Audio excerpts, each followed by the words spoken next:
As Crônicas de Nárnia, Percy Jackson e os Olimpianos e a Crônica do Matador do Rei. Esses tempos me peguei pensando por que obras tão distintas me fascinavam tanto. Seria apenas a fantasia? Talvez.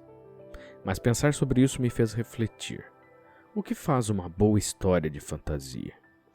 A resposta que eu encontrei analisando essas 3 obras você vai descobrir nesse vídeo. Mas antes, eu quero te propor um desafio. Seja você um leitor, um escritor assim como eu, um aspirante a escritor, ou apenas alguém que caiu de paraquedas nesse vídeo, pausa ele um pouquinho, vai até os comentários e conta pra mim o que faz uma história de fantasia ser boa pra você.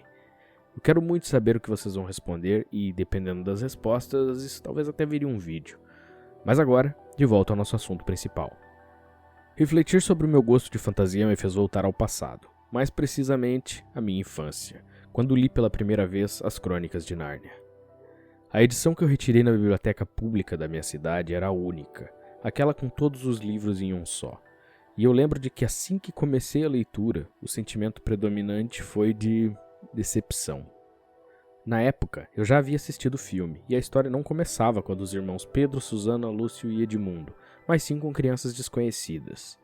Ainda assim, resolvi continuar lendo, e para minha surpresa, em pouco tempo eu estava completamente envolvido com aquele universo fantástico. Os mistérios apresentados, a magia, as possibilidades trazidas a cada descoberta despertaram em mim uma sensação nova, uma sensação que é o primeiro ponto deste vídeo: o deslumbramento. Uma boa história de fantasia deve ser capaz de deslumbrar o seu leitor, e C.S. Lewis faz isso de uma maneira magistral em As Crônicas de Nárnia. Ah, então quer dizer que se a minha história não for deslumbrante como As Crônicas de Nárnia, ela não é boa? É claro que não é bem assim. Existem diversas maneiras de deslumbrar e a de Lewis é apenas uma delas.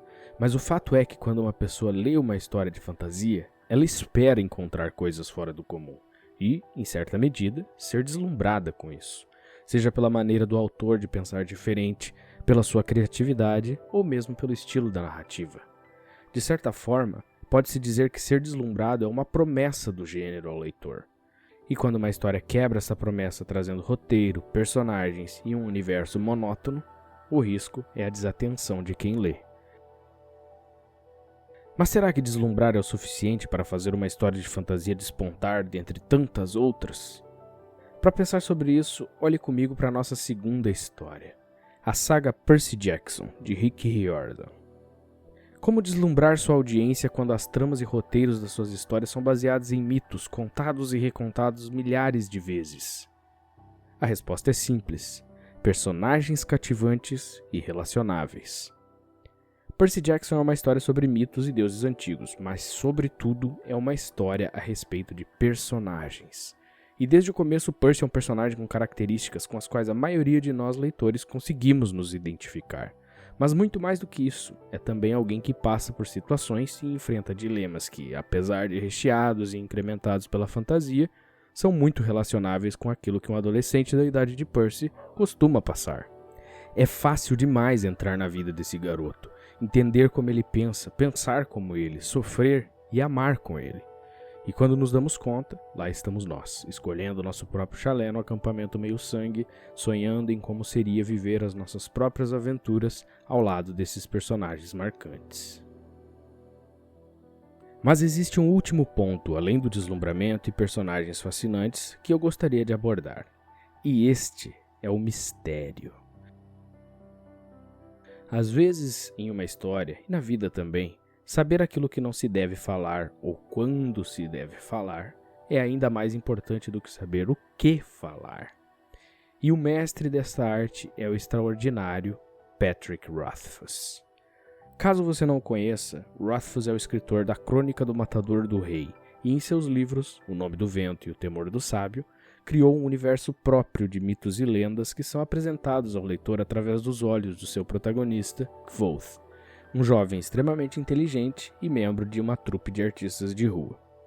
Mas, diferente do que seria comum em uma história de fantasia, Rothfuss não está interessado em explicar detalhe por detalhe do seu mundo fantástico, e são pouquíssimos os momentos, se é que existem, em que os diálogos são explorados apenas com a intenção de entregar informações ao leitor, o famoso infodump. Muito ao contrário disso, neste livro as informações são dadas em doses cuidadosamente calculadas, resolvendo 1 ou 2 questionamentos assim que entregues e criando 3 ou 4 no processo.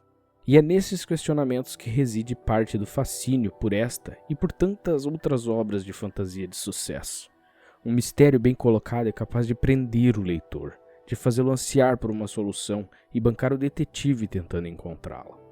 E estes 3 elementos são os pontos principais que fazem com que essas fantasias tão distintas funcionem para mim. Mas agora que você já me contou nos comentários o que você gosta em uma história de fantasia, me conta também se gostou desse tipo de conteúdo. Quer ver mais desses vídeos por aqui? Se inscreve aí embaixo pra gente saber. E não esquece de curtir esse vídeo e mandar para seus amigos que gostam de fantasia assim como você. Eu te vejo em breve no próximo vídeo.